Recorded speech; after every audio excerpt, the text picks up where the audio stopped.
نہ ہو ممتاز کیوں کر اسلام دنیا بھر کے دینوں میں،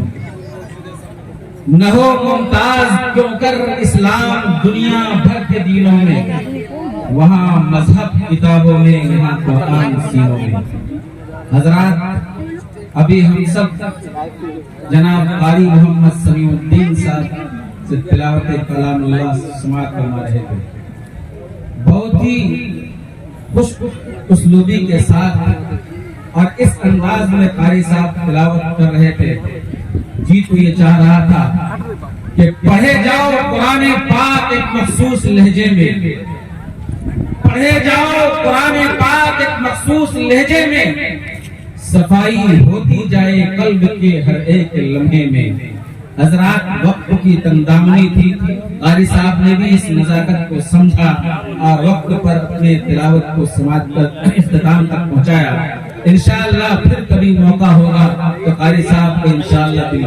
جی بھر کے ہم سب سنیں گے۔ اللہ تبارک و تعالیٰ کی تعریف اور اللہ تبارک و تعالیٰ کے حمد کے بعد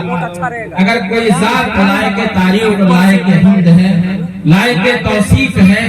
تو آقا انعامدار مدینے کے تاجدار احمد مجتبی جناب محمد رسول اللہ صلی اللہ علیہ وسلم کی ذات بابرکات ہے۔ تو آئیے بلا کسی تاخیر و تمہید کے حصول دولت دنیا و دین کی بات کریں، حصول دولت دنیا و دین کی بات کریں، خدا کے بعد رسول امی کی بات کریں، خدا کے بعد رسول امی کی بات کریں، جن کے نور سے روشن ہے یہ کون و مکان،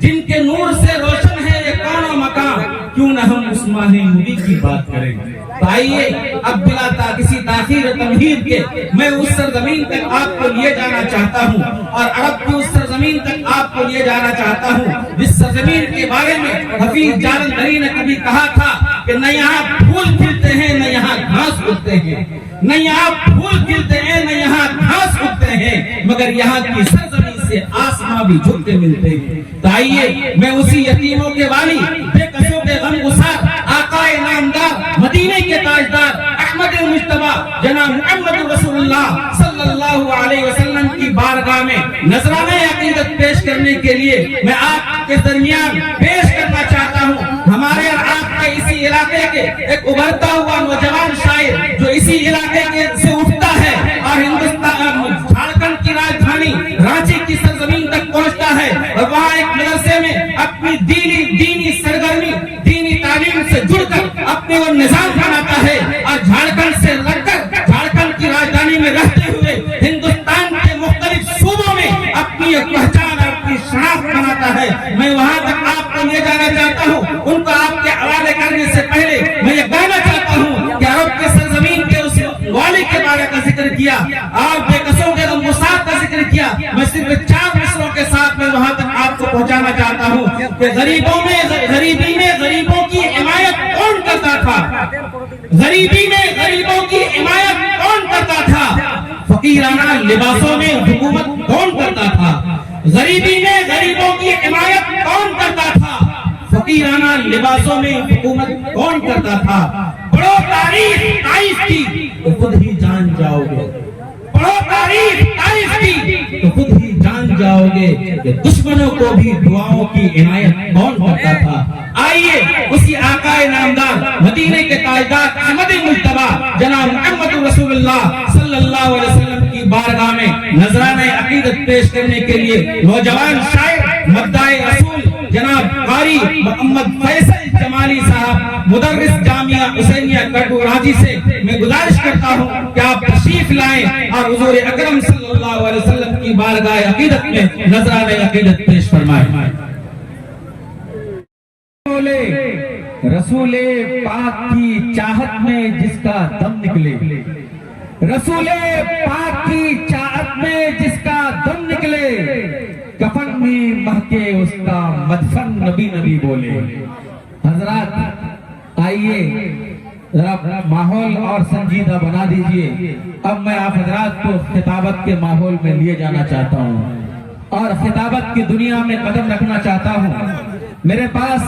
خطابت کے لیے ایک لمبی فہرست ہے لیکن میں کشمکش میں ہوں کہ آپ حضرات کے درمیان ان تمام معزز مقررین میں سے آپ حضرات کے درمیان کسے پیش کروں، اور آپ حضرات یہ ٹھاٹھے مارتا ہوا سمندر، سروں کا وہ سمندر نظر آ رہا ہے، منتظر سامعین بھی ہے، میں کنہیں آپ کے حوالہ کروں؟ میں ان تمام مقررین ایک بعد دیگر آپ حضرات کے درمیان پیش کروں گا۔ اس سے پہلے میں تمام حضرات سے گزارش کرنا چاہ رہا ہوں کہ آپ اپنی اپنی جگہ اطمینان اور سکون کا ماحول بنائے رہیں۔ ہمارے اور آپ کے جو محبوب و مطلوب مقررین بھی ہیں وہ حضرات بھی تشریف رکھتے ہیں، وہ بھی اسٹیج پہ تشریف جلوہ افروز ہیں، اور ابھی جو ہمارے مہمان اعزازی ہیں، مہمان خصوصی ہیں، وہ جلد اسٹیج پہ تشریف لانے والے ہیں، اور ہمارے اور آپ کے دلوں کی دھڑکن دل وہ ابھی آپ کے درمیان تشریف لانے والے ہیں۔ تو آئیے خطابت کے ماحول میں آپ کو لیے چلو، سنجیدہ بناتے ہوئے بغیر کسی تاخیر اور تمہید کے آج کے اس اجلاس کے پہلے مقرر کی حیثیت سے خطابت کے لیے میں سب سے پہلے جس شخصیت کو آواز دینا چاہ رہا ہوں، شناسہ چہرہ، جانی پہچانی شخصیت، بہت ہی متعارف شخصیت، جنہیں آپ بہت اچھی طرح جانتے ہیں، اور ان کی خطابت کا اس وقت علاقے اطراف میں نہیں بلکہ صوبہ اور صوبے سے باہر بھی ان کی خطابت کی دھوم مچی ہوئی ہے، جنہیں اللہ تبارک و تعالیٰ نے خطابت کا ملکہ اتنا وہ فن عطا کیا ہے کہ مختصر لفظوں میں بڑے بڑے مجمع کو سنجیدگی بخش دیا کرتے ہیں، جنہیں اللہ تبارک و تعالیٰ نے وہ خوبیاں عطا کی ہے کہ اپنے مختصر سے جملوں کے اندر بڑے بڑے مجمع کے اندر ایسی سنجیدگی بخش دیتے ہیں کہ بڑے بڑے مجمع کے لوگ بھی مختصر وقت میں ان کی باتوں کو سن کر اپنے دلوں پہ اتارنے پہ مجبور ہو جایا کرتے ہیں، جنہیں اللہ تبارک و تعالیٰ نے اپنے علم کی بنیاد پر اور اپنے کمال کی بنیاد پر، اپنی خطابت کی بنیاد پر نہ صرف صوبہ جھارکھنڈ بلکہ ملک ہندوستان کے کئی صوبوں میں اپنی خطابت کا جلوہ بکھیرنے کا موقع عنایت کیا ہے، جن سے میری مراد آج کے اس اجلاس کے باوقار صدر حضرت مولانا مفتی محمد انور القاسمی صاحب قاضی شریعت دارالقضاء امارت شریعہ رانچی جھارکھنڈ کی ذات گرامی ہے، جو حضرت والا آل انڈیا مسلم پرسنل لا بورڈ کے معزز رکن بھی ہیں۔ میں آج کے سرزمین پہ ان کی بلا کسی تمہید کے میں صرف آپ تمام حضرات آستکاری کے سرزمین پہ اس نعرہ تکبیر کے ساتھ ان کا استقبال کرنا چاہتا ہوں کہ نعرہ تکبیر، نعرہ تکبیر، حضرت مولانا مفتی انور صاحب، نوجوانان اسلام، علماء دیوبند،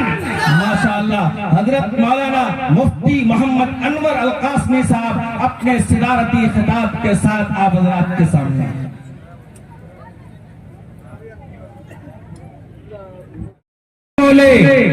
رسول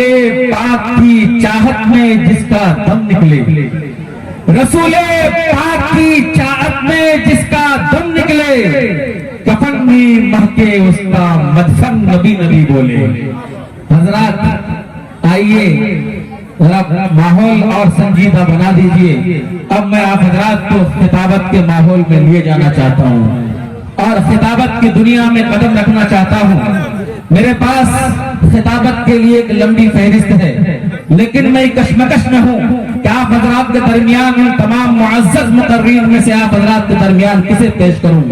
اور آپ حضرات یہ ٹھاٹھے مارتا ہوا سمندر، سروں کا وہ سمندر نظر آ رہا ہے، منتظر سامعین بھی ہے، میں کنہیں آپ کے حوالہ کروں؟ میں ان تمام مقررین ایک بعد دیگر آپ حضرات کے درمیان پیش کروں گا۔ اس سے پہلے میں تمام حضرات سے گزارش کرنا چاہ رہا ہوں کہ آپ اپنی اپنی جگہ اطمینان اور سکون کا ماحول بنائے رہیں۔ ہمارے اور آپ کے جو محبوب و مطلوب مقررین بھی ہیں وہ حضرات بھی تشریف رکھتے ہیں، وہ بھی اسٹیج پہ تشریف جلوہ افروز ہیں، اور ابھی جو ہمارے مہمان اعزازی ہیں، مہمان خصوصی ہیں، وہ جلد اسٹیج پہ تشریف لانے والے ہیں، اور ہمارے اور آپ کے دلوں کی دھڑکن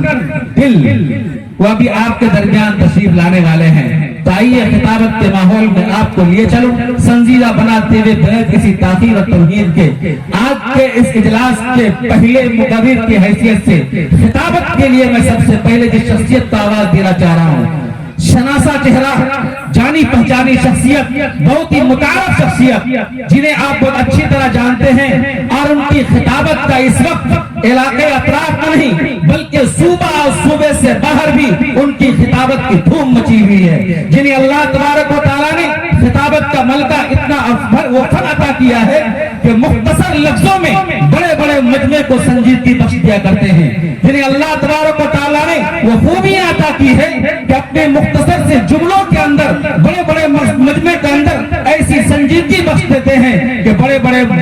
مجمع کے لوگ بھی مختصر وقت میں ان کی باتوں کو سن کر اپنے دلوں کو اتارنے پر مجبور ہو جایا کرتے ہیں، جنہیں اللہ تبارک و تعالیٰ نے اپنے علم کی بنیاد پر اور اپنے کمال کی بنیاد پر، اپنی خطابت کی بنیاد پر نہ صرف صوبہ جھارکھنڈ بلکہ ملک ہندوستان کے کئی صوبوں میں اپنی خطابت کا جلوہ بکھیرنے کا موقع عنایت کیا ہے، جن سے میری مراد آج کے اس اجلاس کے باوقار صدر حضرت مولانا مفتی محمد انور القاسمی صاحب قاضی شریعت دارالقضاء امارت شریعہ رانچی جھارکھنڈ کی ذات گرامی ہے، جو حضرت والا آل انڈیا مسلم ٹرسٹ لا بورڈ کے معزز رکن بھی ہے۔ میں آج کے سرزمین پر ان کی بلا کسی تمہید کے میں صرف آپ تمام حضرات آستکاری کے سرزمین پہ اس نعرہ تکبیر کے ساتھ ان کا استقبال کرنا چاہتا ہوں کہ نعرہ